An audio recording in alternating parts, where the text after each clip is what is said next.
How we doing, guys? How we doing? Happy Monday. Freaking awesome. Gotta love a good old Monday. Ever since I've graduated from college, literally like every day just feels the same. So like Saturday feels the exact same as this. I mean, I'm doing the exact same shit. Shoto. How we doing, my guy? How we doing? Shoto, bets go good? Bets go good for you yesterday? Or how was that?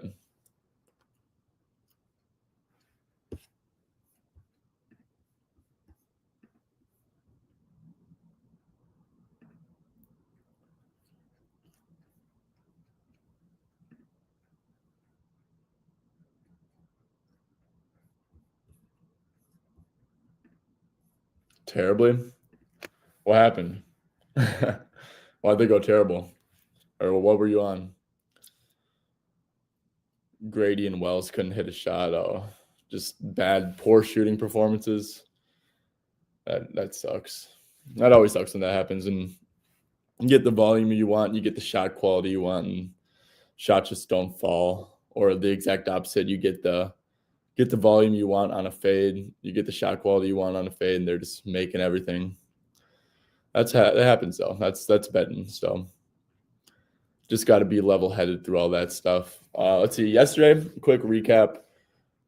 I only had 3 plays yesterday. Well, I had 3 plays, and one of them didn't even play. Like, Edie had a concussion, I guess. So, yeah, I guess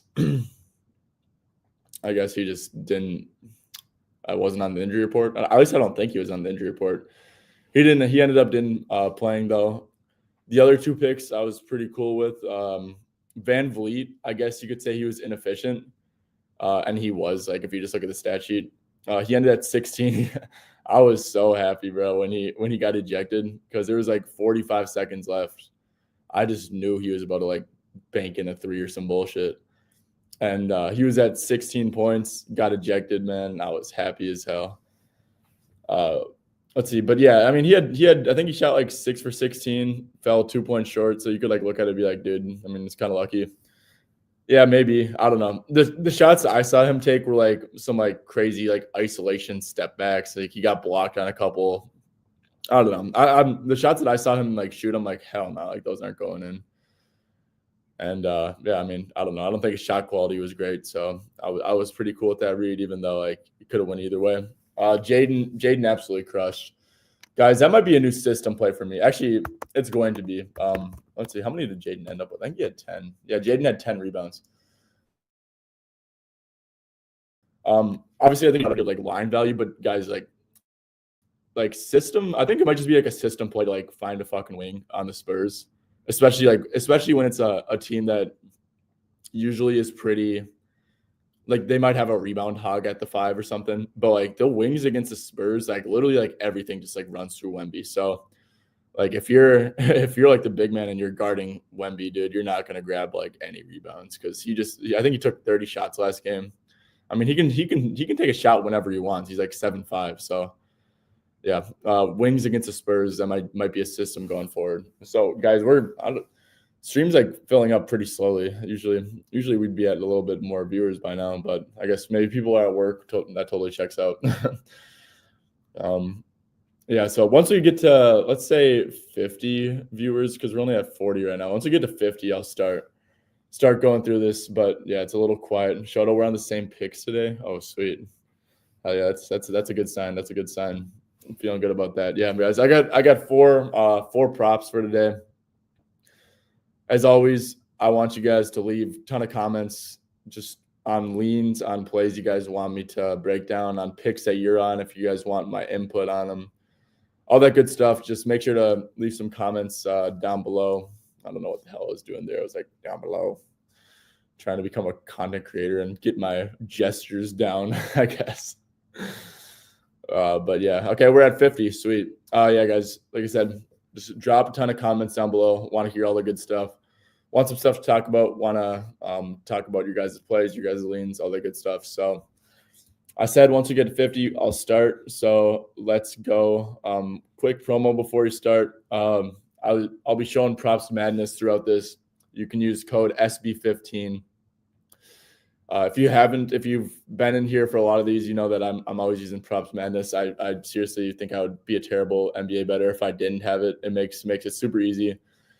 It has every single data point you need, all the filters and stuff you need to make good bets and to learn how to like bet for yourself and stuff like that. So code SB15. Truly don't think I'd be able to make good bets without it.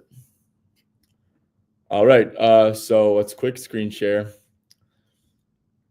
First play of the day. We're going James Harden under 22.5 points, minus 113 at Caesars. Let's go over to Clippers and Pelicans. James Harden, 22.5. So the Caesars line is still at minus 113. There's some minus 110s at MGM and ESPN. So if you guys can get down there, make sure to go and play it and save 3 cents over there. Minus 115 at 365. FanDuel's at minus 128. That's probably the worst line out there. Prop Builder, good line. DraftKings, minus 120 as well. So yeah, guys, Harden this year, he's under an 18 out of 30 games. He's only averaging 21.9 points per game.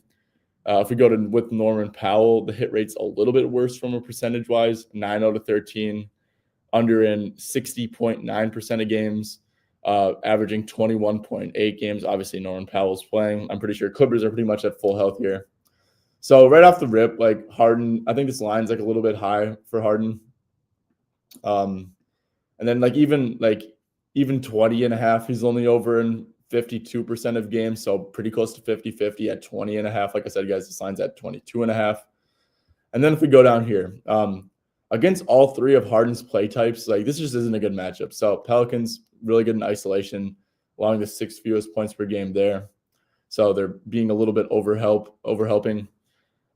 Free throws, so they're pretty good at not fouling as well. Harden, obviously, kind of a little bit of foul merchant. He knows how to get himself to the line. And then pick and roll ball handler as well. 7th fewest points per game there. And against pick and roll ball handlers. So yeah, these 3 play types, guys, account for 72% of his points, and they're top 8 in all 3 of them. So I just looking at this, it's really not a great matchup. I know Misi plays at the level at the pick and roll. And then when we just look at individual matchups, the Pelicans, they're not a good defense, but Herb Jones individually definitely is one of the best on-ball defenders in the league. And I would assume that he's on Harden for most of the game. So yeah, just schematically, not a great matchup. Individually, not a great matchup. Herb is great. And then the line just feels like it's a couple points too high. If we go, like I said, if we go down to 20.5, basically 50-50. And if it's a bad matchup, I feel like this line should be 20.5 for this one. So I think that 22.5 is a tad inflated, and we'll take the under starting off with that. All right. Next one, we're going with Christian Brown over 11.5 points, minus 115 at DK. I want to give a quick shout out to props with Icy. Is that what it is? It's props Icy. Yeah, props with Icy. He hit my DMs and he was like, "Yo, check out this Christian Brown play. Think it's a pretty good look," and he kind of put me on with it. So shout out props with Icy. Christian Brown over 11.5 points. Let me quick show you guys this over here. Yeah, so still minus 115 at DK. FanDuel minus 125, Caesars minus 125, MGM minus 125, 365 minus 135. So all those lines I'd play for sure. Yeah, just straight up, I mean, if you're looking at this, Brown, he's over in 20 out of 29 games. He's averaging 13.9 points per game. We can go without Aaron Gordon, with Jokic, Murray, and MPJ. He's over in 7 out of 8 games. He's averaging 15.8 points. Let's see, 35, 35, 29, 32, 41, 32, 30 minutes. So he's played 29 or more minutes in every single game without Gordon, and then with Jokic, Murray, and Porter. We can go to a little minute filter. Minute filter, and then we can do 29 minutes because that was his floor so far with those guys, and then let's do 38, and because he's probably not going to play 40 minutes or anything. But yeah, just with 29 to 38 minutes, 15.3 points per game, over in 16 out of 20, some great hit rates there. And then if we go down here, Jazz are the worst transition defense in the league. They rank 30th. That's where 36% of his points come from. So Brown is like very reliant on transition scoring, and the Jazz are literally the worst defense in the league against transition. Brown's transition frequency is the highest on Denver by a wide margin. Also, like the Jazz, they're allowing the highest catch and shoot frequency over the last 15 games. And like Brown, like obviously he's not an on-ball player at all. So he's like a catch and shoot transition guy. And that's kind of just like the Jazz are like the perfect matchup for like a catch and shoot transition guy. And then he's also just had 17 and 18 points against Utah this year. So I don't know. This play kind of like literally checks like every single box. I think the 11.5 line like doesn't make any sense. I get that it's like Christian Brown and like you don't want to like set his line very high, but 11.5 just feels super low. I feel like this Brown, like I said, checks like every single box in my opinion. All right. All right, moving on to the next play. You got PJ Washington over 22.5 PRA. So going back over to Props Madness, let's go to Dallas Sacramento. Points, rebounds, and assists. Okay, then we go to the filters, or without Luka Doncic. He's over in 7 out of 9. He's averaging 28.7 PRA. However, this game he did get ejected in. I'm going to assume that he's not going to get ejected here, hopefully. I guess I can't guarantee it, but with 21 or more minutes, just like filtering out that ejection game, without Luka, 7 out of 8 to the over. He's averaging 30.8 PRA. Guys, this is a 22.5 line, so that feels pretty good. Is there anything else I wanted to use here? Oh, another thing I do really like about this one is that Najee Marshall, who PJ got ejected with in that one game and then suspended last game, Najee was like the main instigator during it. So he got a 4-game suspension. And him and PJ are like very similar players. They're both like wings, both good defenders, both kind of like more spot up guys. So they're very similar players. And I think that Najee still being out for this one just like really safens PJ's minutes here. So like just both are very similar players. And I really do think that Najee being out just benefits him a ton. Kid plays his guys like really massive minutes. Like if we're looking over here against OKC, I remember this game because I was about to bet on PJ and then I bet on Lively instead. This was PJ's first game back from injury, so he only played 28 minutes. And then like the other games though, Luka though, like 36, 40, 39, 36. And that's like a game they won by 15 too. 35 minutes. They lost by 23 there, so it got blown out. And then 37 minutes, and that's a game they won by 16. So yeah, he plays like really big minutes. I think that like without I know the Kings have kind of sucked, but without Luka, I think these teams are like very equal, and I do think it's competitive. I do have PJ for 36 minutes, so just like straight up looking at his per 36 numbers without Luka, which I think is good to go off of because, like I said, I do think he plays. Like my projection for him is 36 minutes. So yeah, no Luka per 36. He's averaging 28.01 PRA. Another good thing about this is Sabonis, he plays at the level in the pick and roll, and he especially will against Kyrie, right? Like he's not you can't play drop against Kyrie. He's one of the best pull-up shooters I've ever seen in my lifetime. So yeah, Sabonis is for sure going to be at the level here, which is just going to naturally like funnel more shots to other guys, funnel more spot ups. And like, I just don't really think Kyrie's going to have a massive game here. So that's just like another good thing to like about PJ. PJ is kind of like a spot up guy for the most part. He'll get some like post up usage, some extra usage, obviously with Luka out, but the Kings are also dead last in spot up defense, as you can see right here. And that's because they play Sabonis at the level, and it just like forces the defense to rotate. They overhelp a ton on drives and stuff like that. So, yeah, PJ, just think this line's too low without Luka, without Najee. Love the minutes. Think they're extremely safe, and 22.5, just like the underlying numbers, I think should have this line closer to like 25.5 or something like that. So love this line. Best line is actually now at FanDuel. I guess some under money came in. Unfortunately, someone's fading me. So that sucks because definitely would love that -112 line. But yeah, this line is like playable at pretty much every book or at every book. So yeah, love PJ today. All right, we got a couple comments coming in. Love for you guys to keep the comments going. Like I said, after the game, I'll try to break down some games, but it just makes it so much easier if you guys leave a couple comments and tell me what plays you guys are on, what plays you guys want me to review, all that good stuff. If you guys want any sort of input. Let's see. Why Not G said, you like PJ rebounds. It's set at 7.5. I do. I'm looking at the advanced numbers right now. Let's see. Dallas Mavericks, off the court, Luka Doncic. And then it's like set to per 36. And like I said, I think that 36 minutes is a good projection for PJ. With Luka off the court per 36 minutes. Yeah, PJ's at 9.92 points, but he's also at 15.7 points per 36 without Luka. And so I think like both the points and rebounds are like good. And so I'm just like combining them, But yeah, 7.5 rebounds is a good look, I think. Like matchup, like I don't think he's gonna be on Fox. Could be wrong. I would assume he's on like Keegan Murray or someone, but yeah, guys, I think that 7.5 rebounds for PJ is a very solid look. Shoto said put a half unit on PJ 3 threes. Let's see, what are the attempts at? It's definitely a good matchup with how the Kings defend. PJ, he's getting up.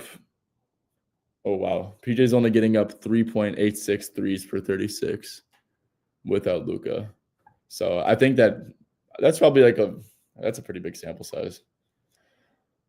Yeah, I think it's a good matchup, but I probably would stay away personally. Yeah, 3.86 threes per 36. Man, I thought that would be way higher. I thought that would be like closer to like 7 or something. Yeah, that's a little bit odd, but yeah, definitely matchup wise, it's definitely a good look. All right, guys, third and final play here today, or fourth and final play. We're going over to Portland, Philly. I played Anthony Simons over 18.5 points, -118 at DK. So I got this pulled up here, and like straight off the rip, like doesn't look great and stuff. He's had a couple like really weird games in here with like super shitty minutes. If you just filter it to 22 plus minutes, like, right, guys, like, I mean, like, I think like a 4 should be like 24 or something. So yeah, with 22 plus minutes, he's averaging 18.7 points. He's over in 14 out of 25 games for Simons. And the main reason why I'm playing this is because Philly, when Joel Embiid's in, obviously I've mentioned this a few times in the past on stream, but Embiid just like isn't moving great. His knee isn't great. He's been playing drop coverage, and it's just like he just really lacks mobility right now. So he's going to get some good drop coverage looks. Simons is like in the pick and roll. Simons is very reliant on scoring through the pick and roll. And obviously like season long data for pick and roll handlers against Philly isn't great, but like gotta keep in mind that Embiid's barely played like any games this year. And in some games he's left early and stuff like that. So sample size right here is not accurate for what's going to be going on in the game tonight. So yeah, guys, 37 of his points come from being a pick and roll handler. Another thing is Simons, his play type frequency for pick and roll handler is 44.1.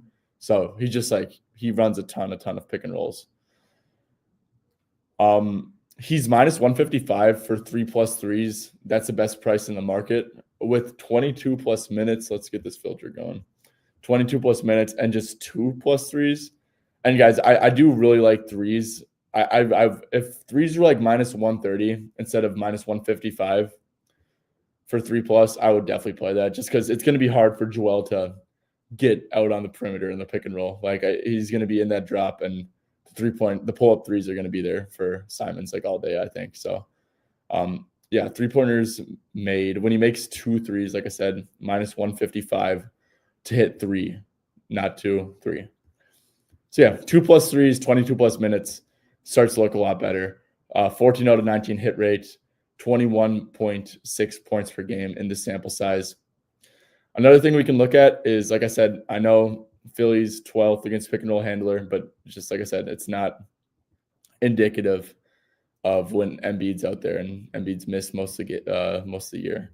So versus let's do bottom half of the league, which I think Philly would for sure be in if Embiid played the whole year. But yeah, like 12 points against the Kings, and that's like a little bit deceptive just because they do. Sabonis is kind of at the level more than that. The Suns, who played drop. Wolves, tough defense. They lost by 25. He still got up 16 shots in 27 minutes, shot inefficiently and still had 14. So yeah, all these teams, most of these teams are sitting in drop coverage. And yeah, if like this filter, 22 plus minutes, bottom half of the league versus pick and roll handler, 20.9 points per game average, 7 out of 10 hit rate. So yeah, I think that some of Simon's numbers are skewed a little bit. And yeah, just Philly with Embiid out there. Heavy drop coverage team. Embiid just doesn't move well. So I think this is like a great matchup for Anthony Simons. And I think the numbers, like I said, I think that you can make an argument that like books maybe could have set it at like 17.5, but 18.5, I still think it's like a good number. Like if we go to like last year, guys, let's go to like, I don't know how many. Yeah, Simons like averaged 22.6 points per game last year, straight up was like over in 30 out of 46.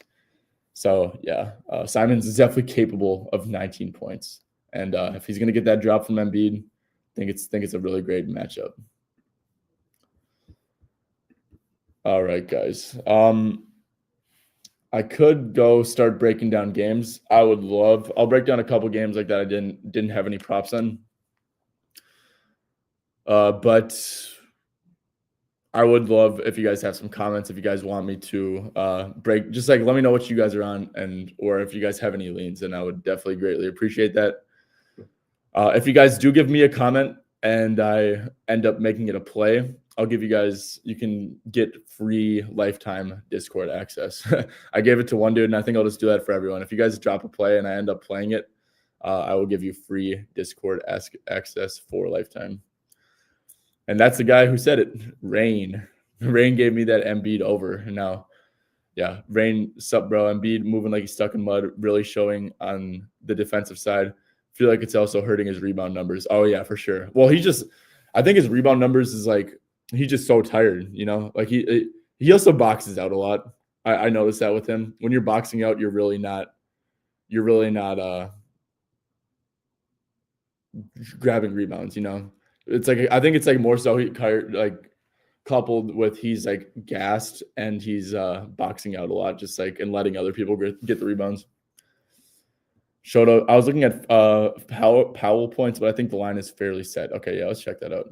Because I'm on Harden under, and I mean, I guess that kind of correlates because they are pretty different play types. Norman Powell, 23.5. The thing with Norman Powell, bro, is like I feel like he's just like playing like way over his head. Maybe I'm like hating on him a little bit. Let's go to like his season long stats. Norman Powell, real quick. Norman Powell stats. Yeah, like Norman Powell shooting 49.5%, 46.6%. He's averaging 24.2, but I feel like that's just not sustainable for him. But yeah, so 23.5 is that where it's at everywhere? Yep, and then a 24.5 at FanDuel. So like I said, I do think he's like a little bit of a regression candidate, just like as the season goes on. But like you can't knock like 14 out of 24. Maybe that would be like 24 out of 20 for 12 out of 24. But it definitely is like a good matchup. Like transition, he's a dog in transition. Spot up, 16 or 26 against spot up, and obviously like they're going to be like aggressive on like the Hardens and stuff. So yeah, I think it's a good matchup. And if you think that, I think it's more so like do you think that Norman Powell is like actually going to keep on shooting this efficiently and stuff like as the season goes on? Because if you do, then I would definitely think that the over is a good look. But I personally don't. But I still lean over for sure because it is a great matchup versus the Pelicans. And yeah, he's just been. This is ridiculous. And some of these games are like minute restriction games when he first came back from that hamstring issue. 25 minutes, and he's still going over. Now he's playing like consistently. Oh man, maybe this actually is a pretty good look Because look at those minutes the last couple games.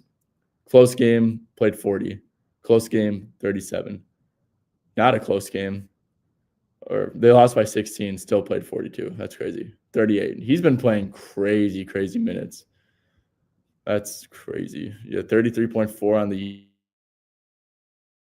year. Maybe he's like, you could project him for like 35, 36 just with the recent minutes, and then you could get it up a little bit.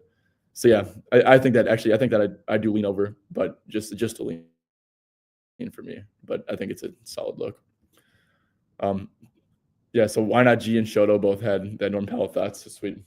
You think any value to be had to wait for Jeremy Grant to be ruled in today? Nah. I Jeremy Grant, dude, like he really is just like a spot up guy at this point. Like, I don't know what his lines are always at like 13.5. And like, even if he gets ruled out, dude, like, or ruled in, I don't think it's gonna like affect anything. He's averaging 15 this year. Like, look at his field goal attempts. He's taken 9 shots, 5 shots, 7 shots, 12 shots, like over his last 4 games. Maybe the books will drop it if he gets ruled in. I don't know. I don't know what's gonna happen, but I mean, I would just play it now personally. Evan Mobley over 8.5 rebounds. Okay, cool. Let's go check that out. When I check out rebounding stuff, I always go to NBA opponent stats at first. Opponent stats, and I just like to see how teams have been rebounding over the last like 15 games or so. You can do 15 games, 10 games, whatever, but I think I like to do 15 for the most part. Let's do last 15 games. Good stats. Okay, this thing is bugging. So the Warriors over the last 15 games are middle of the pack. They're like 15th. They're only the 15th fewest rebounds. So they're pretty middle of the pack in rebounding for opponents. The thing is, I do think it's like decent because Jared Allen, I guess the thing is the Warriors don't run a ton of Steph pick and roll. Like they do, but like they probably run the least pick and roll in the league. Allen definitely, when they do run the pick and roll, Allen definitely will be blitzing Steph, which obviously is good because he'll be out of position for rebounding, and then Mobley will just kind of be like weak side lurking. Let's see, 8.5 rebounds for Mobley. Pretty good hit rate on the year. Let's see, this game, I would think it's in Golden State. I would think it's pretty close. Let's give him like 25 plus minutes. Yeah, I mean, I guess we can't guarantee that's on the blowout, but with the game being in Golden State, Steph's playing, Draymond's playing. The Cavs have kind of been a wagon. They just like went to Denver and blew them out. I guess like 24 would probably be like a floor in a blowout. So actually, it definitely would be a floor because Mobley gets like that second stint and stuff. So yeah, 9.5 rebounds over in 17 out of 25 games. FanDuel has a good price at -125. Sportsbet, FanDuel, same thing. Let's see, against the Warriors, he only had 4 rebounds and 7 chances in 26 minutes. So I guess that's not great. I think it's like a lean over. Like I said, I would like it. I think that Mobley rebounds make the most sense in games where the Cavs are playing elite guards, but they actually run pick and rolls a ton, right? So when like Jared Allen, in like the Allen and Mobley minutes, when Jared Allen will be like blitzing and having to not play drop and stuff. So lean over for sure, but I think it's just like a lean, like I don't see it as like a great matchup or anything. I think it's like neutral to like slightly above average. Maybe yeah. Jokic over 40.5 points and rebounds and gets a pitiful Jazz D. So the thing is, the Jazz are like not a good rebounding matchup. Let's go to Utah. Utah, dude. The thing is, like, the reason why they allow the third fewest rebounds. The reason why they're so bad in transition defense, right? It's because they crash the offensive glass, and like instead of just like falling back and on defense. That's why they're so bad in transition defense, and they also turn the ball over a shit ton. So it's actually like a really bad like rebounding matchup for Jokic. I get that like the line's at 11.5, I guess, and then So that's kind of adjusted for it. He's averaging 12.5 on the year. He had 16 against Utah. So I guess, and then 10. Yeah, it's really not a good rebounding matchup though. Kessler is just gonna like try to crash the glass like every time, and that's like kind of tough to rebound when you're having to deal with someone else crashing. For points wise, like, I mean, Jokic has like a knack to like not try unless he has to, like against shit teams. And the Jazz definitely constitute as a shit team. So I have a thing with Jokic. I will never play his over anything points related, and it's kind of been different this year because like the Nuggets aren't really that good of a team. Like they used to like kill teams all the time, and Jokic would have games with like 5 shot attempts and stuff. But yeah, just like I wouldn't play a Jokic over against Utah just because like he doesn't like at heart, bro. He really doesn't want to shoot. He just wants to like win the game. He'll take the good shots, but like when he has to, and he's had to pretty much every game this year, which is why he's having such a good year. But if the Jazz don't really push them, like Jokic will just stop like looking at the rim and stuff. And it's not a great rebounding matchup. So obviously, like I wouldn't play the under because like it is a good matchup for him to score. Like he could score at will against Utah if he wants. But the thing is, like, if Utah doesn't push them, he's just gonna stop shooting and you're gonna be pissed. And it's also not a great rebounding matchup. But let's see, points, rebounds. Yeah, pretty good hit rate on the year, but yeah, I think that you kind of need the Jazz to be competitive, and if they're not, you're dead. So yeah, I probably wouldn't play it. I'm also on Miles Bridges rebound and assists. Hit rate isn't pretty, but matchup wise and without LaMelo and Miller, it makes sense. Yeah, for sure. Yeah, matchup wise, it's a great matchup. Miles Bridges will get some on ball usage, a little bit of pick and roll handler usage and stuff. The Bulls, I think they allow the most points per game to pick and roll man. So maybe he could hook up with some easy assists to Mark Williams, Nick Richards, and them. Let's see, like last game against OKC. This game was like, I guess it was kind of close, but he did play 38 minutes, which is nice to see. This game I think will be close. Like at home, the Bulls like aren't a great team. Hornets aren't capable of blowing anyone out without LaMelo and Brandon. They just can't score enough. And yeah, I don't think the Bulls are going to blow them out either. So yeah, 9 potential assists against OKC, 10 rebounds against OKC. What's his rebounds and assists at? 12 and a half. Yeah, 12 and a half. So that's what, like 8 rebounds and 5 assists. Damn, 5 assists. What's his rebounds at straight? I kind of like his rebounds too, because if we go to the opponent stuff, I think that Vooch can drag out. Vooch will shoot a lot, and it's not like a Vooch-centric offense, but he can drag out Williams a fair bit, and he'll shoot a lot. So yeah, the Bulls over the last 15 games are allowing the 3rd most rebounds, literally like the second most defensive rebounds. So it's a great rebounding matchup for Bridges for sure. And yeah, Bridges is just like averaging 7.4 rebounds and yeah, 38 minutes. I think maybe a good projection is like 35 minutes for him. We could quick go to Miles Bridges. Yeah, he's averaging 7.4 rebounds per 30.3 minutes. I think I'm gonna put him at like 35 minutes, and then quick see what that comes out to. So per 35 minutes this year, 7.4, 8.5 rebounds, 8.56 rebounds per 35 minutes. It's a great rebounding matchup for sure. And then I think that Miles will just guard like a low usage guy, like a Patrick Williams too. So I think that Miles' rebounds is a great matchup. I wish that the RA line was like 11 and a half, but like I do think that's a good look Shoto for sure. And honestly, guys, if there was like a better price in market, and if this is like more like widely available at a better price, I think the Miles Bridges rebounds would be a go for me for sure at 7.5. But it's just like if it was like minus 115 widely available, then yes. But minus 130, I think that there's better stuff to do.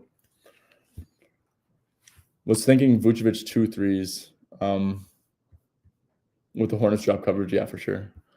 Yeah, Vucevic 2 threes. What's the juice on that? Yeah, minus 145. That's not terrible. Like ESPN has minus 130. Yeah, I think this is a good look. The hit rate's amazing, right? Hit rate's amazing, and then with Giddy feeds him the ball a lot. Hornets will play drop as well, so I think you're spot on there. Yeah, I think this is a great bet, and then maybe you could pair this with like Simons to hit 2 threes as well, and then maybe that would come out to be plus money. I think that would be a really good way to play it, just like 2 threes parlay, Vooch 2, Simons 2. But yeah, I think this also might be a bet that like where the juice is worth it, especially like if you can get down at ESPN at that minus 130 price. I think that Rain, that's a really good bet. This would also for sure be a play if it was like minus 120 widely available or something. Oh, FanDuel is at minus 125. Oh yeah, because it's not right here. Yeah, Rain, that's a great bet, dude. Great bet for sure.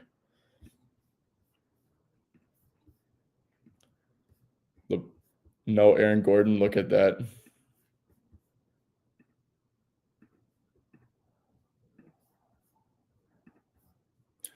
Okay, yeah, without Aaron Gordon. Yeah, oh yeah, he's been hooping for sure. Yeah, definitely sees a boost with Aaron Gordon. I think part of it is just like the team's worse without Aaron Gordon, so he has to try more. Like the big thing, like with Jokic, you just want to bet him in a game that like you think is for sure like a lock to be competitive, like wire to wire. So yeah, 72. It's getting a little bit skewed up by that 72 PR game against the Wizards, for sure. But yeah, the thing is, yeah. Well, who commented that? LeBron.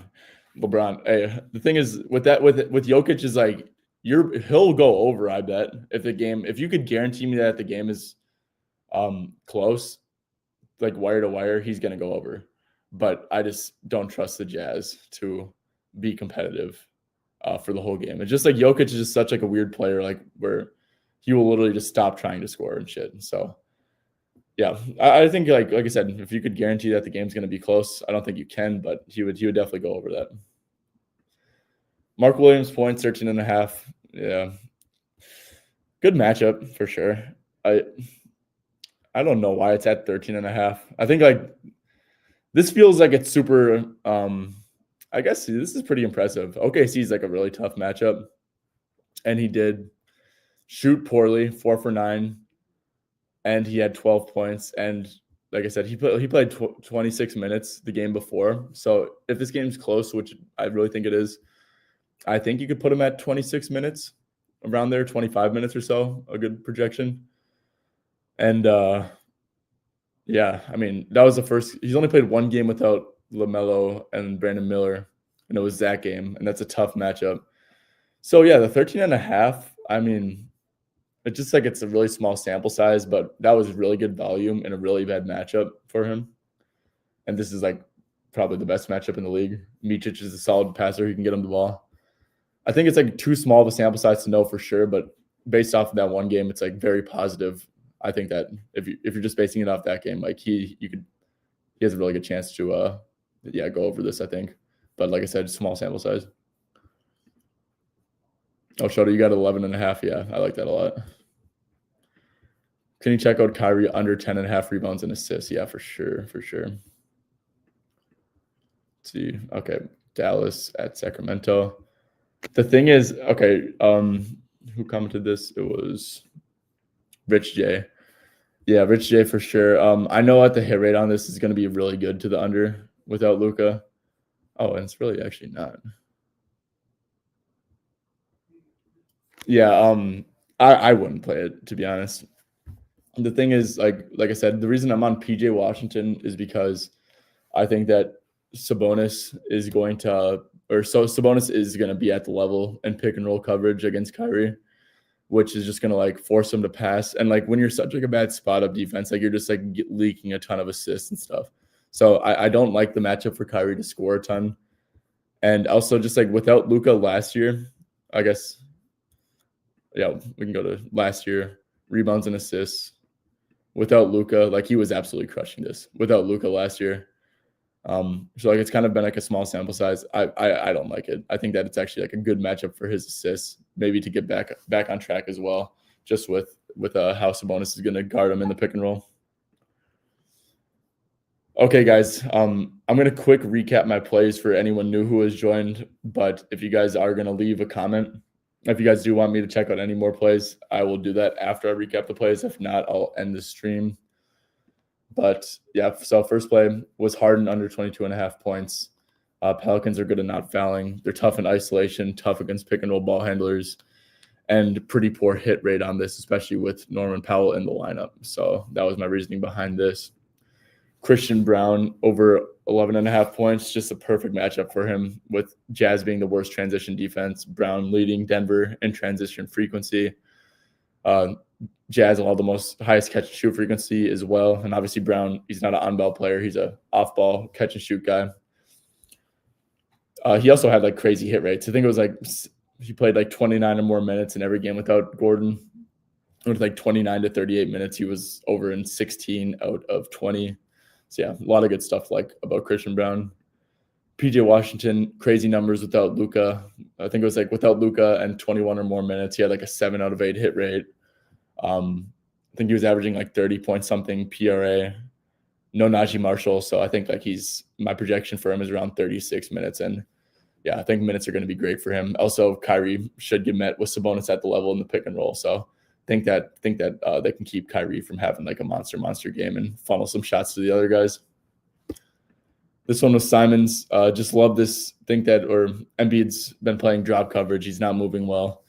Simons very reliant on scoring through the pick and roll ball handler. I think it's like play type frequency was around like 40% of being a pick and roll handler. So yeah, and then he's had a couple crappy games, but I think with like 22 or more minutes, he was like 14 out of 25 with the hit rate. And yeah, I just really like this matchup for him as well. And like Simons is like he averaged 22.5 last year. So he's very capable of scoring 19 points, especially if he's going to see drop coverage.